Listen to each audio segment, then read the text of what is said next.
Pour vous, c'est quoi l'amour selon Dieu? Car nous ne nous trompons pas d'amour.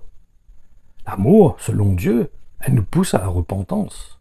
Et surtout, faisons attention de ne pas nous comporter comme des personnes insouciantes. Et pour comprendre ce que je veux vous communiquer, je vous encourage à lire cet avertissement du Seigneur lui-même et qui se trouve dans l'évangile de Luc au chapitre 13 et dans les versets 23 et 24 qui nous dit « Quelqu'un vint lui demander « Seigneur, est-il vrai que peu de gens seulement seront sauvés ?» Il répondit en s'adressant à tous ceux qui l'écoutaient « Faites tous vos efforts pour entrer par la porte étroite. Car je vous assure que beaucoup de gens chercheront à pénétrer dans la maison et n'y parviendront pas. » Je ne sais pas pour vous, mais moi personnellement, je compte sur l'amour de Dieu pour finir ma course. Mais je ne veux pas non plus me comporter comme une personne insensée, sans considérer les avertissements du Seigneur et partager un amour qui emmène le monde à prendre la grâce de Dieu à la légère. Car si nous sommes des enfants de Dieu, nous savons que le monde va très bientôt être jugé. Et c'est pour cela que Dieu nous demande de nous préparer. C'est afin d'être enlevés avant la grande tribulation qui va durer 3 ans et demi. En effet, le véritable disciple recherche à être animé par l'amour du Père. Il n'est pas dans cette démarche qui consiste à adapter l'Évangile pour plaire au plus grand nombre. Non, il parle selon la vérité. En effet, il ne choisit pas les enseignements qui lui conviennent, mais il ouvre son cœur à tout l'Évangile. Parce qu'il ne veut pas être jugé avec le monde, justement. Il prend à cœur ce que Dieu veut transmettre au travers des avertissements qui se trouvent dans l'Évangile. Comme celui de l'apôtre Paul, qui est dans la première lettre qu'il a adressée aux Corinthiens, dans le chapitre 11 et le verset 32, où il dit « Toutefois être jugé par le Seigneur, c'est être pris sous sa discipline. Ces jugements doivent nous emmener à nous corriger. Et chacun de ces châtiments contribue à notre éducation. Leur but est de nous éviter d'être condamnés avec le reste du monde. » Ou encore celui qui est exprimé par l'apôtre Pierre dans sa première lettre, au chapitre 4, et dans le verset 17, qui nous dit « Car le moment vient où Dieu jugera le monde. Or, il commencera son jugement par sa propre maison. Et s'il débute par nous, quel sera le sort de ceux qui refusent de croire à son évangile ?» Sans négliger celui qui est communiqué dans le livre de l'Apocalypse au chapitre 3, et dans les versets 19 et 20, qui nous dit « Ceux que j'aime, je les reprends, et je les éduque sévèrement. Secoue donc ton indifférence, ranime ton zèle et change. Me voici debout devant la porte, je frappe. Si quelqu'un est sensible à mon appel et s'il ouvre la porte, j'entrerai chez lui et nous dînerons en tête à tête, moi près de lui et lui près de moi. » Concernant cet avertissement que nous voulons lire, j'aimerais vous donner une image, qui est celle des futures épouses. Nous avons tous été témoins de la façon qu'elles se comportent pour se préparer pour le mariage. Et si elles agissent ainsi, c'est justement pour plaire à leurs époux.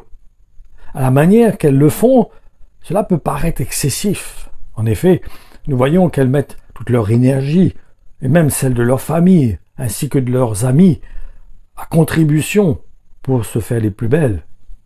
En vérité, c'est cette image que Jésus-Christ utilise pour nous montrer l'importance de nous préparer. Je vous encourage à lire ce qu'il dit à ce sujet dans le livre de l'Apocalypse au chapitre 19 et dans les versets 7 et 9, où il dit « Réjouissons-nous, exultons d'allégresse et apportons-lui notre hommage.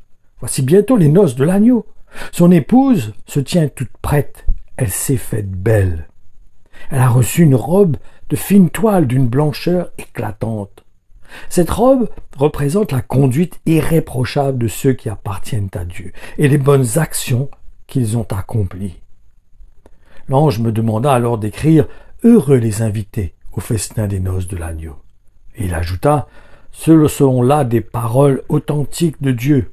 Elles sont éternellement vraies et valables. » Et c'est animé de cette motivation que l'apôtre Paul explique que nous devons juger nos frères et nos sœurs.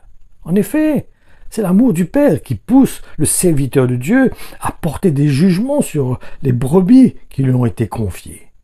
C'est afin qu'elle ne soit pas jugée avec le monde. En effet, c'est préférable d'être jugé par un serviteur de Dieu que de passer par le jugement, non?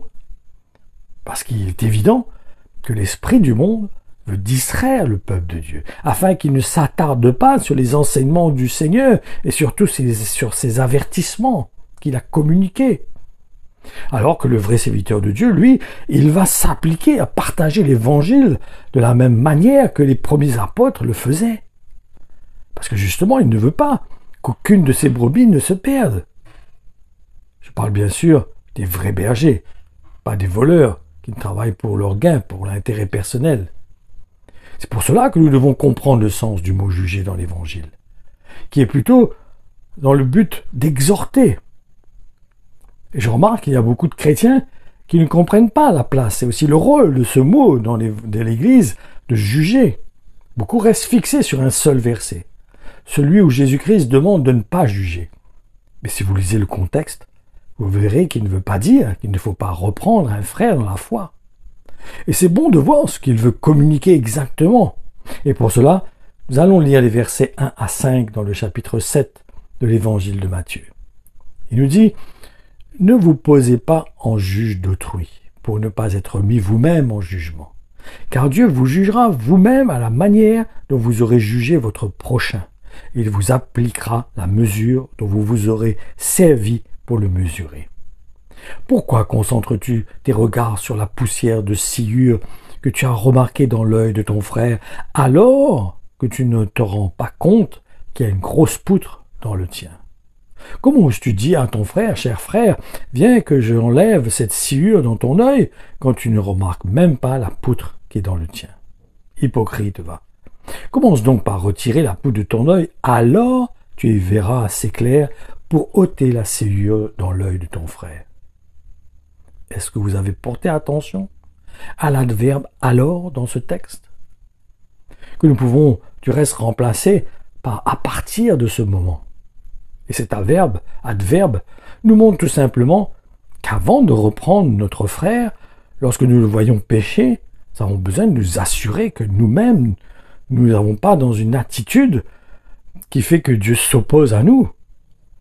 Déjà, il faut nous-mêmes, nous puissions nous repentir de nos péchés. Et que nous manifestions, quand nous reprenons notre frère, de manifester le cœur de Dieu. Et pour bien saisir ce que le Seigneur veut nous transmettre, nous pouvons lire aussi l'enseignement de l'apôtre Paul à ce sujet, comme celui qui se trouve dans la première lettre qu'il a écrite aux Corinthiens au chapitre 5 et dans les versets 11 à 13. Il nous dit « Non, je voulais simplement vous dire de ne pas entretenir de relation avec celui qui, tout en se disant votre frère, vivrait dans l'immoralité, aimerait trop l'argent, vénérerait les idoles, ou serait un calomniateur, un homme adonné à la boisson, ou enclin aux affaires malhonnêtes. Avec des gens de cette sorte, il vous faut rompre toute communion et ne pas prendre de repas ensemble. Est-ce à moi de juger ceux qui vivent en dehors de l'Église? Certes non, ce n'est pas mon affaire. Par contre, c'est bien à vous de juger ceux qui sont partie de cette communauté. C'est sous votre responsabilité que la discipline doit être exercée chez vous. Ceux du dehors, Dieu les jugera. Mais vous, retranchez le coupable du milieu de vous. Ma conclusion, l'apôtre Paul défendait bec et ongle le véritable évangile. Parce qu'il voulait justement que tous ceux que Dieu a tirés à Jésus-Christ puissent parvenir au salut définitif. Voyons justement dans la première lettre aux Thessaloniciens, dans le chapitre 5 et verset 9, qu'est-ce que l'apôtre Paul nous dit? Car Dieu ne nous a pas promis à la colère, mais à obtenir le salut par notre Seigneur Jésus-Christ. Faisons attention que nous nous opposions à Dieu sans le réaliser. Comme ces jeunes aujourd'hui qui font face aux policiers sans reconnaître l'autorité du policier. Il le regarde comme une personne ordinaire alors qu'il est là pour représenter la loi. Faisons attention que nous voyons les serviteurs de Dieu comme des gens égaux à nous, alors que c'est Dieu qui les a établis sur l'Église, afin qu'ils paissent le troupeau du Seigneur, qu'ils puissent nous conduire sur la voie du Seigneur. Faisons attention d'être des brebis qui sont en dehors de la bergerie et qui pensent pouvoir bénéficier du salut alors qu'ils sont en dehors de la bergerie. Attention, ne nous trompons pas, ne nous laissons pas séduire, car nous avons besoin d'être corrigés, d'être repris si nous voulons rester, nous assurer que nous sommes vraiment sur le bon chemin. Parce que nous pouvons arriver de nous détourner. Qui ne blesse pas quelqu'un? Qui d'entre nous peut dire qu'il n'a jamais blessé quelqu'un? Qui d'entre nous peut dire qu'il n'a jamais péché? Qui peut dire quelqu'un d'entre nous qui ne s'est jamais écarté du chemin? Nous sommes tous écartés à un moment ou à un autre. À un moment ou à un autre, tous, nous avons pris des directions qui n'étaient pas selon le cœur de Dieu. Mais Dieu nous a repris d'une manière ou d'une autre. Dieu nous a corrigés d'une manière ou d'une autre pour nous ramener sur le chemin qui nous emmène au Père. Pour rester sur le chemin. Pour ne pas dévier de ce chemin. Et Dieu a mis en place son Église, ses serviteurs, nos frères, nos sœurs. Et c'est pour ça que l'apôtre Paul dit de ne pas abandonner notre assemblée, parce que c'est une occasion pour nous d'être gardés, comme une brebis qui est gardée, que Dieu prend soin au travers de ceux qu'il a établis dans son Église. Et ce n'est pas une domination pour nous écraser. Si c'est le cas, vous pouvez demander au Seigneur de vous conduire, aller dans une église où il y a de véritables bergers. Il y en a, je vous assure. Il y a des églises où il y a des véritables bergers. Mais c'est à vous de demander au Seigneur une direction de la part de Dieu pour trouver l'église où vous aurez de véritables bergers, selon le cœur, selon son cœur. Mais attention d'endurcir notre cœur, et que Dieu est en train de frapper à la porte de notre cœur, et que nous faisions celui qui n'entend pas. Nous faisions la sourde oreille.